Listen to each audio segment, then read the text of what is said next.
ত্রয়োদশ জাতীয় সংসদ নির্বাচনের তফসিল চলতি সপ্তাহেই ঘোষণা করা হবে বলে জানিয়েছেন নির্বাচন কমিশনার আবুল ফজল মোহাম্মদ সানাউল্লাহ। ডিসেম্বরের 7 তারিখ রোববার নির্বাচন কমিশনের পর্যালোচনা সভা শেষে সাংবাদিকদের তিনি এ তথ্য নিশ্চিত করেছেন। সানাউল্লাহ জানান, তফসিল ঘোষণার সব প্রস্তুতি ইতিমধ্যেই সম্পন্ন হয়েছে। এ বিষয়ে সোমবার বাংলাদেশ টেলিভিশন বিটিভিকে রেকর্ডিংয়ের জন্য আনুষ্ঠানিক চিঠি পাঠানো হবে। তফসিল ঘোষণার দিন সন্ধ্যায় মাঠ প্রশাসনের সঙ্গে একটি সমন্বয় সভা অনুষ্ঠিত হবে। তিনি বলেন, তফসিল ঘোষণার পর থেকেই দেশের প্রতিটি উপজেলায় 2 জন করে নির্বাহী ম্যাজিস্ট্রেট দায়িত্ব পালন করবেন।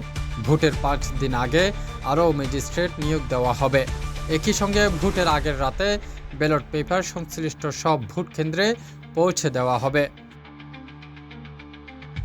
এছাড়া তফসিল ঘোষণার পর 48 ঘন্টার মধ্যে সব ধরনের নির্বাচনী পোস্টার অপসারণের নির্দেশ দেওয়া হবে। নির্দেশ অমান্যকারীদের বিরুদ্ধে কঠোর ব্যবস্থা গ্রহণ করা হবে বলে সতর্ক করেন নির্বাচন কমিশনার। ভোট গ্রহণের সময়ও বাড়ানো হয়েছে বলে জানান সানাউল্লাহ। তিনি বলেন, এবার সকাল 7:30টা থেকে ভোট গ্রহণ শুরু হয়ে চলবে বিকেল 4:30 পর্যন্ত, যা আগের তুলনায় 1 ঘন্টা বেশি।